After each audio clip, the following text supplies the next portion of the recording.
4 இயர்ஸ்க்கு அப்புறம் கண்ணகி மாதிரி ஒரு படத்தை பண்ணிட்டு மக்களுக்கு பிடிக்குமா பிடிக்காதாங்கன்னு கன்ஃபியூஷன்ல நம்ம ரிலீஸ் பண்ணி, ஏன்னா நிறைய நல்ல படங்கள் வந்து யாருக்கும் தெரியாம நல்லா இல்லைன்னு பார்க்காம தெரியாமலே பார்க்காம இந்த டைம்லாம் இருந்திருக்குது. ஸோ அத்தனை வருஷத்துக்கு அப்புறம் தியேட்டர்ல படம் வருது, written and directed by Yashwant கிஷோர்னு ஒரு பேர் வருது.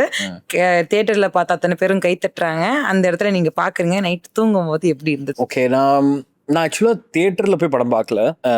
அதே மாதிரி எனக்கு அந்த நைட்டுமே எனக்கு ஞாபகம் இல்லை. பட் ஆனால் ஒரு விஷயம் எனக்கு பயங்கரமாக ஞாபகம் இருக்குது, அதை நான் மறக்கவே மாட்டேன். 9 o'clock ரோஹிணி ஸ்க்ரீனில் படத்தை போடுறாங்க. நம்ம பசங்க எல்லாரும் போய் படம் பார்க்க ஆரம்பிச்சிட்டாங்க.